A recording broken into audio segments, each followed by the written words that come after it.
আসসালামু আলাইকুম। সুপ্রিয় শিক্ষার্থীরা, তোমরা সবাই কেমন আছো? আশা করি সবাই অনেক অনেক ভালো আছো। তোমরা যারা চলতি বছরের অর্থাৎ 2024 সালের এইচএসসি ও সমমান পরীক্ষায় অংশগ্রহণ করছো, তোমাদের নিয়ে নতুন একটি আয়োজন। থানায় রাখা প্রশ্ন উত্তরপত্র পুড়ে ছাই, এইচএসসি ঘিরে মহা সংকট। এই বিষয়ে বিস্তারিত জানবো আমাদের আজকের ভিডিওতে।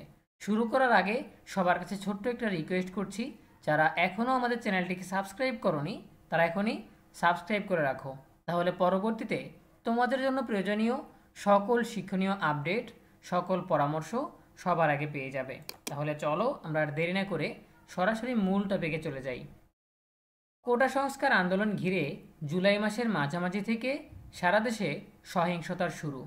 এরপর গণ আন্দোলনে শেখ হাসিনা সরকারের পদত্যাগ। চরম অস্থিতিশীল পরিস্থিতির মধ্যে দুর্বৃত্তদের দেওয়া আগুনে পুড়েছে দেশের বহু থানা।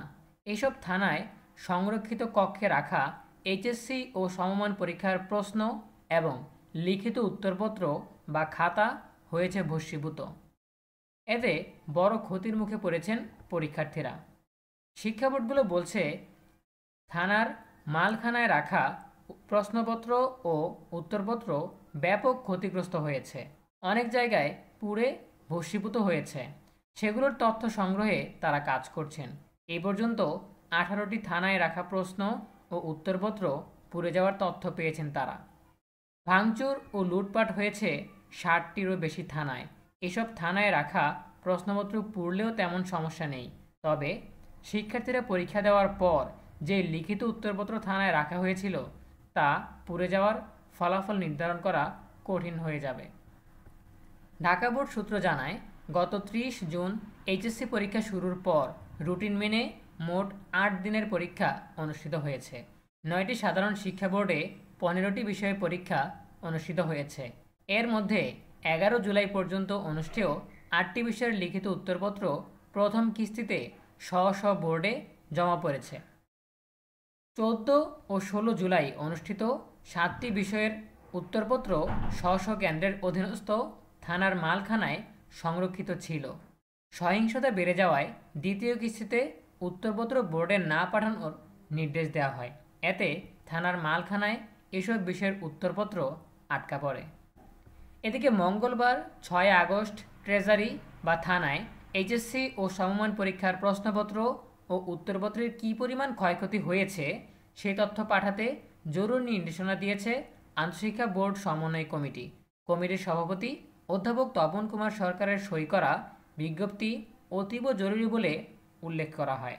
9টি সাধারণ শিক্ষা বোর্ড এবং মাদ্রাসা ও কারিগরি শিক্ষা বোর্ডের চেয়ারম্যানকে এই চিঠি দেওয়া হয়।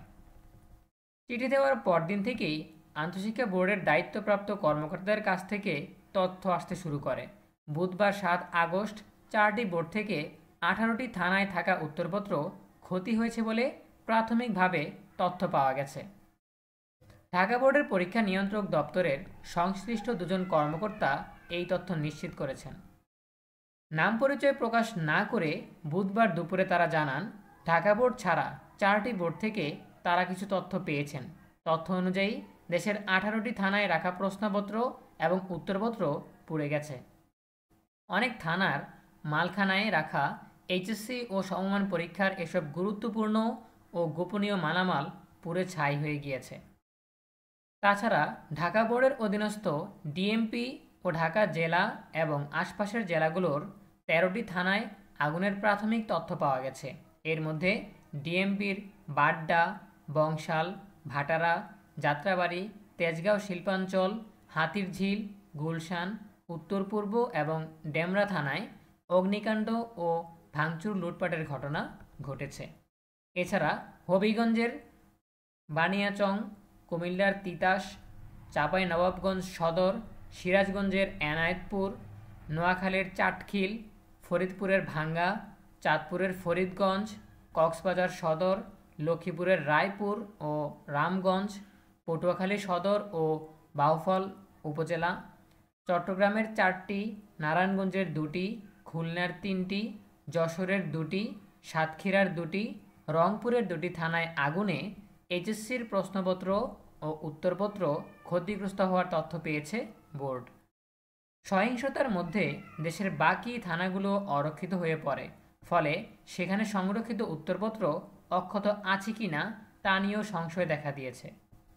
পরীক্ষা নিয়ন্ত্রক দপ্তরের সংশ্লিষ্ট দায়িত্বে থাকা দুই কর্মকর্তার মধ্যে একজনের ভাষ্য, যেভাবে তথ্য আসছে মৌখিকভাবে আমরা শুনছি, তাতে 200 থেকে 250 থানার উত্তরপত্র ক্ষতির মুখে পড়েছে।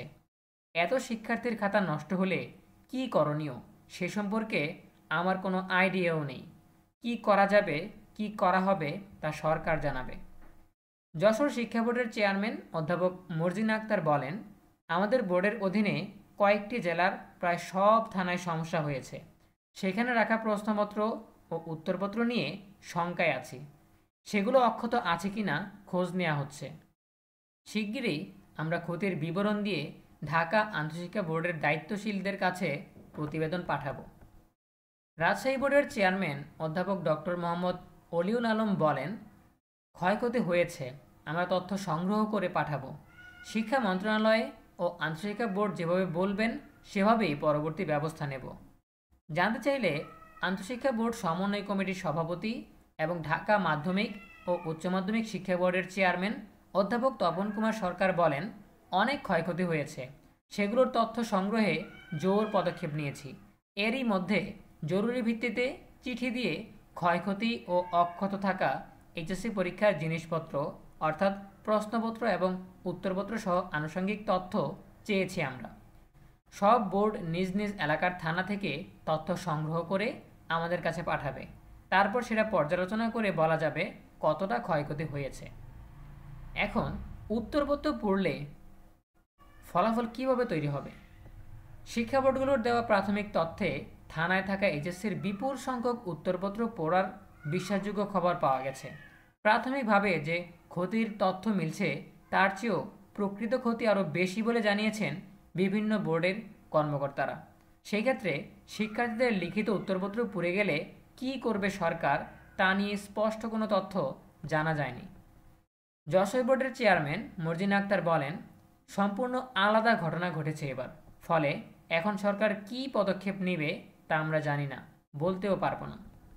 ঢাকা, রাজশাহী, দিনাজপুর এবং যশোর বোর্ডের পরীক্ষা নিয়ন্ত্রক দপ্তরের 5 জন কর্মকর্তার কাছে বিষয়টি সম্পর্কে জানতে চাওয়া হয়। তারা সার্বিক পরিস্থিতিতে গণমাধ্যমে কথা বলতে নারাজ, তবে নাম প্রকাশ না করার শর্তে তারা কী পদ্ধতি অবলম্বন করা হতে পারে তা নিয়ে কথা বলেছেন। রাজশাহী বোর্ডের পরীক্ষা নিয়ন্ত্রক দপ্তরের 4.5 বছর ধরে কর্মরত একজন কর্মকর্তা জানান, শিক্ষার্থীরা পরীক্ষা দিয়েছেন, লিখিত উত্তরপত্রের নিরাপত্তা নিশ্চিত করার দায়িত্ব সরকার তথা স্ব বোর্ডের। কিন্তু দেশে যেহেতু একটি ভিন্ন পরিবেশ বিরাজ করছে, সে সময় উত্তরপত্র ক্ষতির মুখে পড়েছে। এখন এখানে দুটি পদ্ধতি ব্যবহার করা হতে পারে। একটা হলো পুনরায় ওই বিষয়গুলোর পরীক্ষা নেওয়া, আরেকটি হলো তার আগের পাবলিক পরীক্ষা অর্থাৎ এসএসসি ও সমমানে ওই সম্পর্কিত বিষয়ে কেমন নম্বর পেয়েছিল তা কাটছাট করে দেওয়া। তবে ঢাকা বোর্ডের পরীক্ষা নিয়ন্ত্রক দপ্তরের 2 কর্মকর্তার মতে, যেই বিষয়গুলোর উত্তরপত্র থানায় ছিল বোর্ডে আসেনি এবং পুড়ে গেছে, সেই পরীক্ষা বাতিল ছাড়া আর কোনো উপায় দেখছেন না। এই ক্ষেত্রে শিক্ষার্থীদের বোঝানো কষ্টসাধ্য হবে বলেও মনে করেন তারা। সব শিক্ষা বোর্ড নিয়ে গঠিত বাংলাদেশ আন্তঃশিক্ষা বোর্ড সমন্বয় কমিটির বর্তমান সভাপতি অধ্যাপক তপন কুমার সরকার, তিনি ঢাকা শিক্ষা বোর্ডের চেয়ারম্যানের দায়িত্বে আছেন। শিক্ষা মন্ত্রণালয়ের সঙ্গে এসএসসি ও এইচএসসি সহ বিভিন্ন পাবলিক পরীক্ষার বিষয়ে তিনি সমন্বয় করেন। অধ্যাপক তপন কুমার সরকার বলেন, উত্তরপত্র পুড়ে গেলে তো আর মূল্যায়ন করা যাবে না, নম্বর দেওয়াও সম্ভব নয়, ফলে ফলাফলটাও তৈরি করা অসম্ভব। এখন এটা কিভাবে হবে সেটা নিয়ে শিক্ষা মন্ত্রণালয়ের সঙ্গে আমরা পরামর্শ করব। সেখান থেকে যেভাবে নির্দেশনা আসবে সেটা মেনে আমরা পদক্ষেপ নেব। তবে বিষয়টি নিয়ে শিক্ষা মন্ত্রণালয়ের মাধ্যমিক ও উচ্চশিক্ষা বিভাগের সচিব সোলাইমান খান বলেন, মাধ্যমিক ও উচ্চশিক্ষা অধিদপ্তর মাওসি ডিজি অধ্যাপক নেহাল আহমেদ সহ মন্ত্রণালয় ও শিক্ষা প্রশাসনের কর্মকর্তাদের সঙ্গে যোগাযোগের চেষ্টা করেও তাদের পাওয়া যায়নি। অনেকের মোবাইল ফোন বন্ধ, অনেকে কল রিসিভ করেননি, তাছাড়া অনেকে অফিসও করছেন না। এদিকে দেশের সার্বিক পরিস্থিতি বিবেচনায় এইচএসসি পরীক্ষা নিয়ে এই সংকট কাটাতে সঠিক সিদ্ধান্ত নেওয়ার দাবি জানিয়েছেন অভিভাবকরা। অভিভাবক ঐক্য ফোরামের সভাপতি জিয়াউল কবির দুলু বলেন, পুনরায় পরীক্ষা নেওয়াটাও ঝামেলা এবং এসএসসির নম্বর দেখে এইচএসসির নম্বর দেওয়াটাও অযৌক্তিক। নতুন যে অন্তর্বর্তীকালীন সরকার আসবে, আমরা প্রত্যাশা করি শিক্ষার্থীদের মঙ্গলে তারা সঠিক সিদ্ধান্ত নেবেন। চলতি বছর 9টি সাধারণ ও কারিগরি এবং মাদ্রাসা বোর্ডের অধীনে এইচএসসি ও সমমান পরীক্ষায় অংশ নিয়েছেন 14.5 লাখ শিক্ষার্থী। তবে বন্যা পরিস্থিতির কারণে সিলেট বোর্ডের ও সিলেট বিভাগের 4টি জেলার আলিম ও এইচএসসি ভোকেশনাল পরীক্ষা 8 আগস্ট পর্যন্ত স্থগিত ছিল। 9 আগস্ট থেকে সিলেট বোর্ড ও সিলেট বিভাগে আলিম ও এইচএসসির ভোকেশনাল পরীক্ষা রুটিন অনুযায়ী শুরু হয়। তবে কোনো বোর্ডে 15টি, কোনো বোর্ডের অধীনে 11টি, সিলেট বোর্ডের অধীনে 3 দিনের পরীক্ষা হওয়ার পরপরই স্থগিত হয়ে যায়। কোটা সংস্কার আন্দোলন ঘিরে দেশজুড়ে সহিংস পরিস্থিতি সৃষ্টি হলে গত 18 জুলাইয়ের পরীক্ষা স্থগিত করা হয়। এরপর আরও 3 দফায় পরীক্ষা স্থগিত করে সরকার। সর্বশেষ সব পরীক্ষা স্থগিত করে 11 আগস্ট থেকে নতুন সময়সূচি প্রকাশ করা হয়। সেই অনুযায়ী আগামী 8 সেপ্টেম্বর লিখিত পরীক্ষা শেষ হওয়ার কথা ছিল। তবে গণ আন্দোলনে শেখ হাসিনার নেতৃত্বাধীন সরকারের পদত্যাগ ও সৃষ্ট বর্তমান পরিস্থিতিতে পরীক্ষা নেওয়ার সুযোগ নেই বলে জানিয়েছে বোর্ডগুলো। দ্বিতীয় দফায় প্রকাশিত সূচি অনুযায়ী এখনও 13 দিনের মোট 61 বিষয়ের পরীক্ষা গ্রহণ বাকি। বিভিন্ন বিভাগের অর্থাৎ বিজ্ঞান বিভাগ, মানবিক বিভাগ এবং বাণিজ্য বিভাগের বিভিন্ন বিষয় থাকায় এতগুলো পরীক্ষা আটকে গেছে। যদিও প্রত্যেক শিক্ষার্থীকে 13টি বিষয়ের পরীক্ষায় অংশ নিতে হয়। এর মধ্যে বাধ্যতামূলক বাংলা ও ইংরেজি 4টি বিষয় অর্থাৎ প্রথম পত্র এবং দ্বিতীয় পত্র মিলে, এবং আইসিটি 8টি বিষয় ঐচ্ছিক বা অপশনাল। সো এই ছিল আমাদের এখনকার আপডেট। দীর্ঘ সময় নিয়ে আমরা সবগুলো তথ্য জানানোর চেষ্টা করলাম তোমাদেরকে। আশা করি তোমরা শেষ পর্যন্ত মনোযোগ সহকারে দেখেছো এবং বিরক্ত হওনি।